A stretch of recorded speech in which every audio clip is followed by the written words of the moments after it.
नमस्कार दोस्तों, जागो दुनिया चैनल पर आप सभी लोग का बहुत बहुत स्वागत है। और जो लोग भी इस चैनल पर नए हैं वे जाकर चैनल को सब्सक्राइब कर देंगे। तो हम बिहार दौड़ों का लगातार प्रैक्टिस सेट चलवा रहे हैं और ये जो प्रैक्टिस सेट है उसमें हम लूसेंट को ख़त्म करवाने के लिए चलवा रहे हैं। ठीक है, ये एक तरह से सेट नहीं, एक तरह से हम लूसेंट को ख़त्म करवा रहे हैं। ठीक है, इसलिए हम इसमें बिना ऑप्शन का दे रहे हैं। ठीक है, ताकि आपको एक नोट्स की तरह तैयार हो जाए। तो आज जो है वो मॉडर्न का लास्ट है, क्योंकि मॉडर्न इसके बाद समाप्त हो जाएगा। और जो रेड में बचेगा, जो रेड में मॉडर्न बचा हुआ है, उसको हम धीरे धीरे कर कर कर याद करवाते जाएंगे। सारा रेड जो है, जैसे कि ज्योग्राफी का हो गया और जो सारा चैप्टर का हो गया, उसके साथ हम मिला मिलाकर उसको हम एग्ज़ाम में देते रहेंगे। प्रैक्टिस करने के लिए हम आपको देते रहेंगे। ठीक है, तो इसलिए हम ये करवा रहे हैं ताकि आपको एग्ज़ाम के समय आप अगर चाहिएगा तो मॉडर्न को आप 1 घंटा में पूरा समाप्त कर सकते हैं, जिस तरह से हम करवाए हैं। तो आइए स्टार्ट करते हैं कि बुरहान उल मुल्क की उपाधि किसने किसको दी थी। तो बुरहान उल मुल्क की उपाधि मोहम्मद शाह ने सादत खां को दी थी। और सादत खां कौन था? तो ये अवध का संस्थापक था। ठीक है, बहादुर शाह का उपनाम क्या था? तो शाह बेखबर था। किस मुगल शासक ने वैश्या को हस्तक्षेप करने का आदेश दे रखा था? तो किस मुगल शासक ने? तो ये जहांदार शाह ने दे रखा था। सैयद बंधु का नाम लिखे, तो सैयद बंधु का नाम था, एक का नाम था हुसैन अली खां और दूसरे का नाम था अब्दुल्ला खां। ठीक है, लंपट मूर्ख किसको कहा जाता था? तो लंपट मूर्ख जो है वो जहांदार शाह को कहा जाता था। रंग फरुखसियर का उपनाम क्या था? तो फरुखसियर का उपनाम घृणित कायर था। ठीक है, रंगीला बादशाह किसे कहा जाता था? तो रंगीला बादशाह मोहम्मद शाह को कहा जाता था। निजाम उल मुल्क की उपाधि किसने धारण की थी? तो ये उपाधि चिंकलिज खान ने धारण की थी। ठीक है, तुरानियों और ईरानियों ने कहाँ की स्थापना की थी? तो तुरानियों ने हैदराबाद की स्थापना की थी और ईरानियों ने अवध की स्थापना की थी। ईरान का नेपोलियन किसे कहा जाता था? और दिल्ली पर आक्रमण किसके शासनकाल में किया था?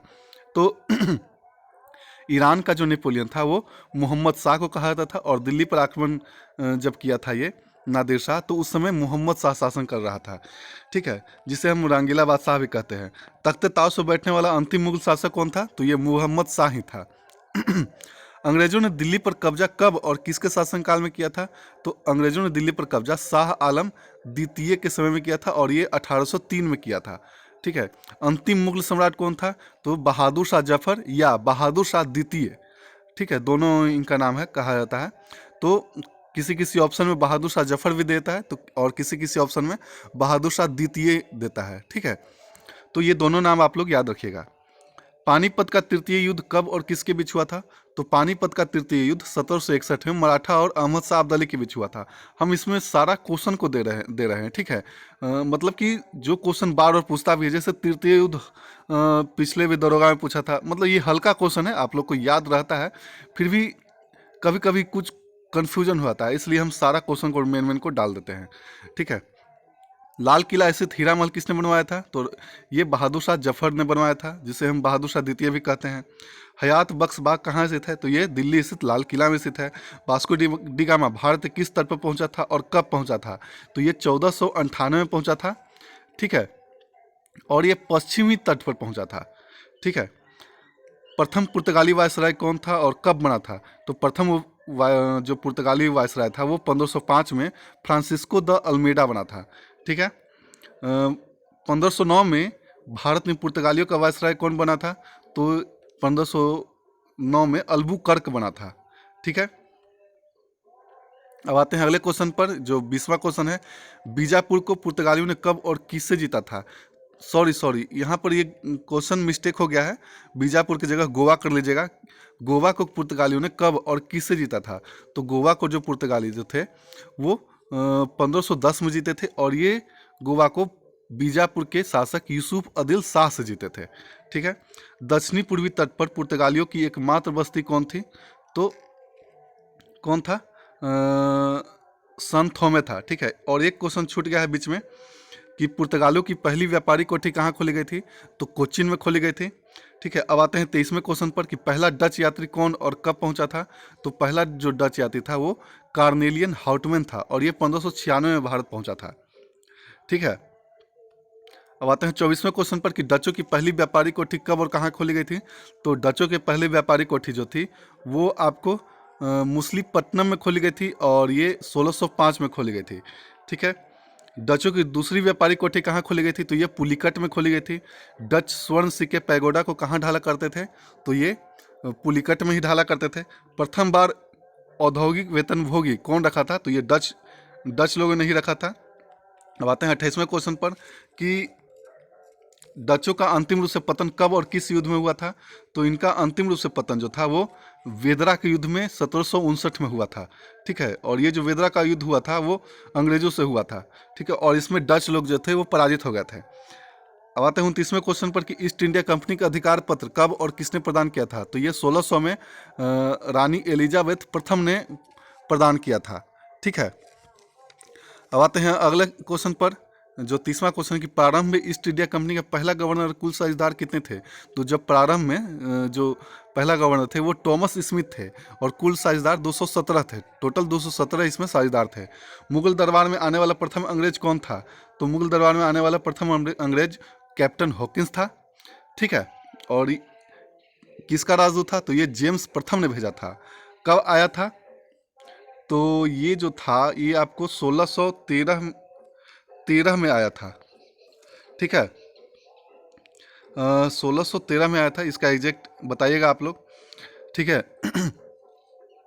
शायद मैं गलती हूँ तो अब आगे आते हैं।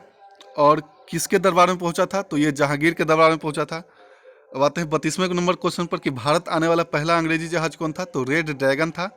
अंग्रेजों द्वारा खोली गई प्रथम व्यापारिक कोठी कहाँ और कब खोली गई थी? तो प्रथम व्यापारिक कोठी जो थी वो सूरत में खोला गया था। ठीक है, और ये आपको 1608 में खोला गया था।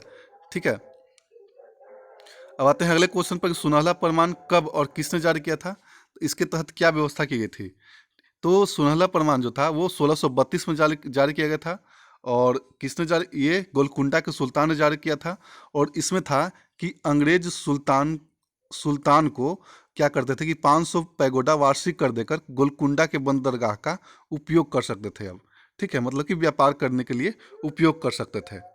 ठीक है, और इसके बदले में जो अंग्रेज तो थे वो 500 पैगोडा देते थे वार्षिक सुल्तान को। ठीक है, अब आते हैं 35वें क्वेश्चन पर कि 1639 में मद्रास पट्टे पर किसने किससे लिया था? तो 1639 में मद्रास जो है वो फ्रांसिस डे ने चंद्रगिरी के राजा से लिया था। ठीक है, कोरोमंडल तट पर अंग्रेजी मुख्यालय कहाँ बना था? तो फोर्ट सेंट जॉर्ज में बना था। ठीक है, ब्रिटेन के राजकुमार चार्ल्स द्वितीय का विवाह किससे हुआ था? तो कैथरीना से हुआ था। जो पुर्तगाली राजकुमारी कैथरीन थी उससे हुआ था। दहेज के रूप में पुर्तगालियों ने चार्ल्स द्वितीय को क्या प्रदान किया था? तो जो मुंबई शहर है वही प्रदान किया था। पुर्तगालियों ने चार्ल्स द्वितीय को मुंबई शहर दे दिया था दहेज के रूप में। ठीक है, और बाद में यही चार्ल्स द्वितीय जो थे वो कंपनी को मात्र 10 पाउंड के वार्षिक पर कंपनी को दे दिए थे चार्ल्स द्वितीय। अब आते हैं 39वें क्वेश्चन पर कि 1687 में अंग्रेजों ने पश्चिमी तट का मुख्यालय सूरत से हटाकर कहाँ किया? तो ये मुंबई को कर दिया था। ठीक है, बम्बई शहर का स्थापना किसने किया था? तो गेराल्ड ऑगियर ने किया था। निशान किसे कहते हैं?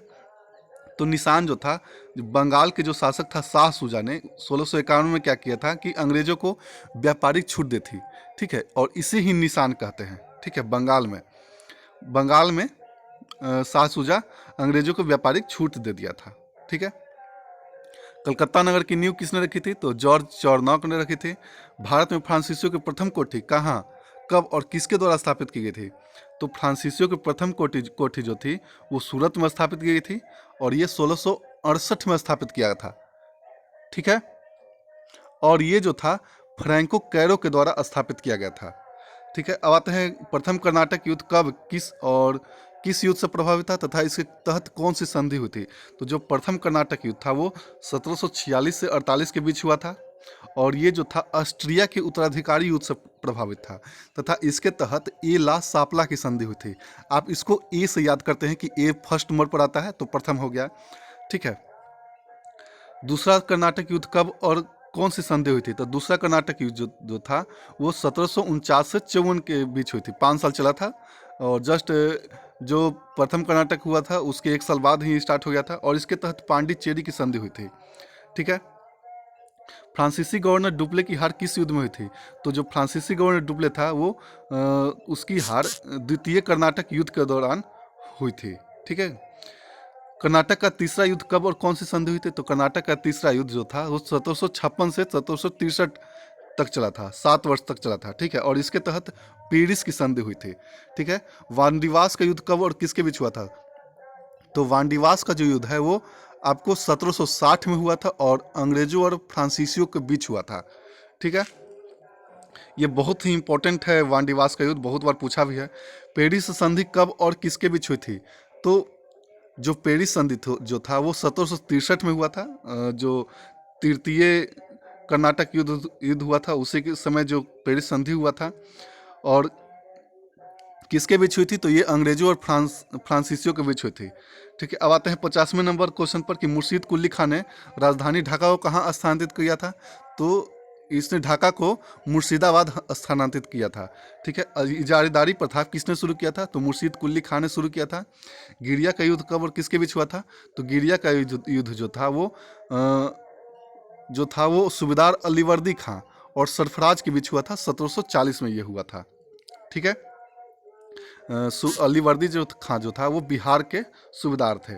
ठीक है। किसके काल को बंगाल को भारत का स्वर्ग कहा जाने लगा था? तो ये अलीवर्दी खां के शासनकाल को भारत का स्वर्ग कहा जाने लगा था, मतलब कि बंगाल को। ठीक है। क्योंकि उस समय बंगाल जो था बहुत ही विकास कर गया था, विकसित हो गया था। आते हैं 54वें नंबर क्वेश्चन पर कि काल कोठरी की त्रासदी कब और किस नवाब से संबंधित है? तो काल कोठरी की जो त्रासदी हुई थी वो आपको 20 जून 1756 में हुआ था और सिराजुद्दौला से संबंधित है। ठीक है। जेड हॉलवेल किस घटना के रचयिता हैं?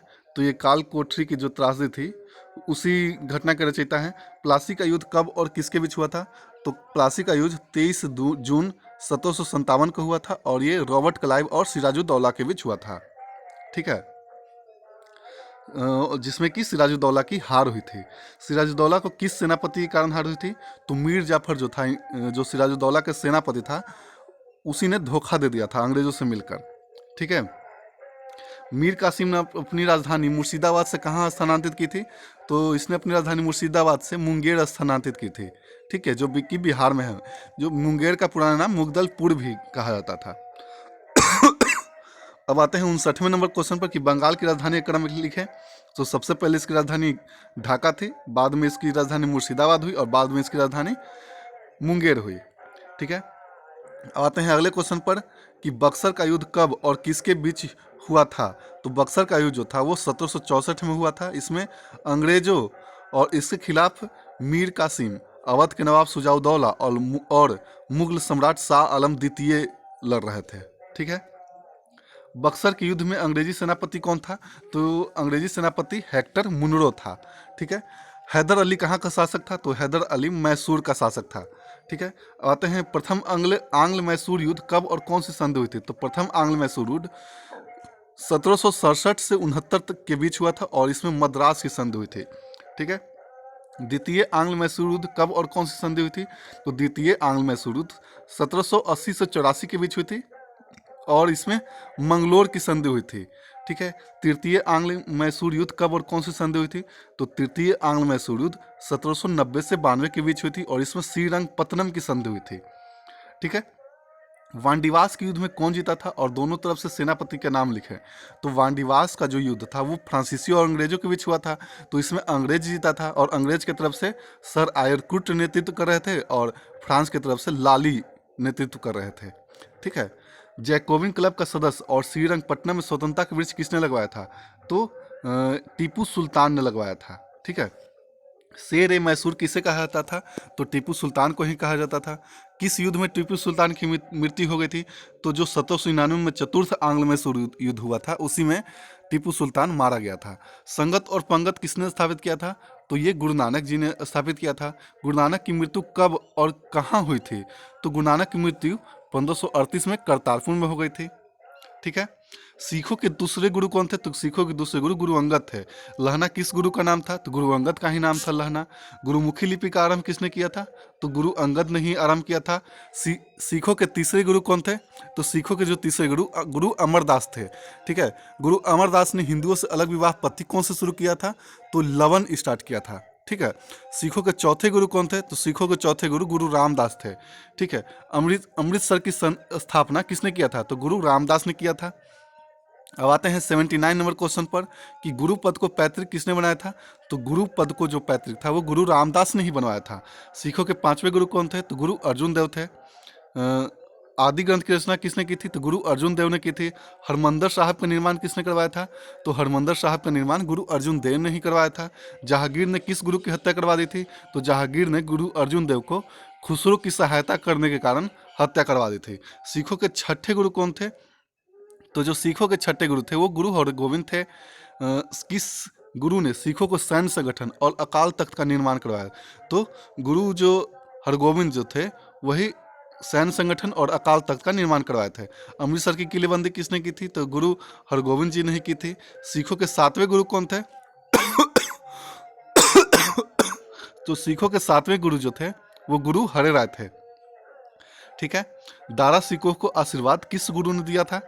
तो जो दारा सिकोह को जो आशीर्वाद था उनको गुरु हरे राय ने ही आशीर्वाद दिया था। ठीक है, किस गुरु को दिल्ली जाकर गुरु पद की जानकारी औरंगजेब को देना पड़ा था? तो गुरु हरिकिशन को जानकारी देना पड़ा था।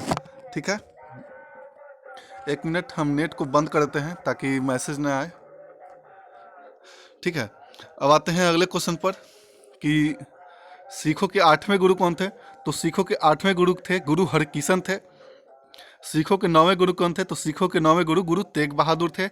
किस गुरु को औरंगजेब ने हत्या करवा दी थी? तो गुरु तेग बहादुर को औरंगजेब ने हत्या करवा दी थी। ठीक है, सच्चा पातशाह किस गुरु को कहा जाता है? तो सच्चा पातशाह गुरु गोविंद सिंह को कहा जाता है। जफरनामा किसने लिखा था? तो जफरनामा जो था वो फारसी में गुरु गोविंद सिंह ने लिखा था। खालसा पंथ की स्थापना कब और किसने की थी? तो खालसा पंथ की स्थापना गुरु गोविंद सिंह ने 1699 में बैसाखी के दिन की थी। ठीक है, अब आते हैं अगले क्वेश्चन पर कि पाहुल प्रणाली की शुरुआत किसने किया था? तो पाहुल प्रणाली की शुरुआत गुरु गोविंद सिंह ने ही किया था। मिसल किसे कहा जाता था? तो दल खालसा के 12 दल जो थे उसी को मिलाकर मिसल कहा जाता था। सरहिंद के मुगल फौजदार वजीर खां की हत्या किसने किया था? तो बंदा बहादुर ने किया था। रंजीत सिंह किस मिसल से संबंधित है? तो ये सुकरचकिया मिसल से संबंधित है। ठीक है, लाहौर की संधि कब हुई थी? तो जो लाहौर की संधि वो 1846 में हुई थी। ठीक है, द्वितीय आंग्ल सिख युद्ध के दौरान कौन से दो युद्ध लड़े गए थे? तो एक था चिलियान वाला की लड़ाई और दूसरा जो था वो गुजरात के चिनाब नदी के किनारे लड़ा गया था। दामन एक को किस क्षेत्र को जाना जाता था? तो दामन एक को भागलपुर से राजमहल के बीच के क्षेत्र को जाना जाता था। ठीक है, पुरानी बंदूक ब्राउन बैस के स्थान पर कौन से राइफल का प्रयोग किया गया था? तो राइफल एनफील्ड का प्रयोग किया गया था। ठीक है, मरियाह प्रथा का संबंध किससे था? तो मरियाह प्रथा का संबंध उड़ीसा के कंध आदिवासियों से था। इसमें क्या होता था कि जो कंध आदिवासी जो थे वो नर को बलि देते थे। ठीक है, मंगल पांडे का संबंध किस इन्फेंट्री से था? तो मंगल पांडे का संबंध 34वां बंगाल नेटिव इन्फेंट्री से था। 1857 की क्रांति के समय इंग्लैंड के प्रधानमंत्री कौन थे? तो इंग्लैंड के प्रधानमंत्री पार्मस्टेन थे और ये लिबरल पार्टी से थे। ठीक है, अंग्रेजी भारतीय सेना के जनक कौन थे? तो अंग्रेजी भारतीय सेना के जनक स्ट्रिंजर लॉरेंस थे। 1857 की क्रांति की जांच के लिए कौन सी कमीशन की नियुक्ति हुई थी? तो ये पील कमीशन की नियुक्ति हुई थी। ठीक है, 1857 की क्रांति के समय कौन कौन अंग्रेज का साथ दिया था? तो 1857 की क्रांति के समय अंग्रेज का साथ सिख दिया था, गोरखा और पठानों ने दिया था। ठीक है, सिख, गोरखा और पठानों ने दिया था। किसने लक्ष्मीबाई को अकेली मर्द कहा था? तो ह्यूरोज ने कहा था। ठीक है, आदि ब्रह्म समाज की स्थापना किसने किया था? तो आदि ब्रह्म समाज की स्थापना देवेंद्रनाथ टैगोर ने किया था। ठीक है, भारतीय ब्रह्म समाज की स्थापना किसने किया था? तो भारतीय ब्रह्म समाज की स्थापना श्री केशव चंद्र सेन ने किया था। और अंतिम क्वेश्चन है कि जवान बंगाल आंदोलन जो कि जो का नेतृत्व किसने किया था? तो ये विवियन डेरोजियो ने किया था। ठीक है, तो आपका 113 क्वेश्चन आपको समाप्त हो गया और इसी के साथ जो है मॉडर्न आपको पूरा समाप्त हो गया। अब जो रेड में बचा है उसी को आपको समाप्त करना है, वो आप धीरे धीरे पढ़ते रहिएगा डेली। जैसे कि रेड में जो दिया हुआ है मॉडर्न में, तो जैसे कि विद्रोह दिया हुआ है और जो संस्थान दिया हुआ है, जैसे कि ब्रह्म समाज की स्थापना किसने की थी, ये सब जो दिया हुआ है उसमें से क्या कीजिए कि डेली 10-10 याद कीजिए। सबसे मिलाकर याद कीजिएगा, एक याद नहीं कीजिएगा, ऐसे एक ही में लटके रहिएगा। तो समय से 10-10 को याद करते रहिएगा। ठीक है, तो उम्मीद करते हैं कि आप लोग को वीडियो अच्छा लगा होगा। तो आप अगर अच्छा लगा होगा तो चैनल को सब्सक्राइब करना नहीं भूलिएगा, क्योंकि बहुत मेहनत लगता है इससे बना क्वेश्चन को तैयार करने में। कम से कम 2-2 घंटा हर एक दिन क्वेश्चन को लिखने में लगता है। ठीक है, तो यहीं पर अपने वीडियो को समाप्त करना चाहेंगे, फिर मिलेंगे अगले वीडियो में। धन्यवाद।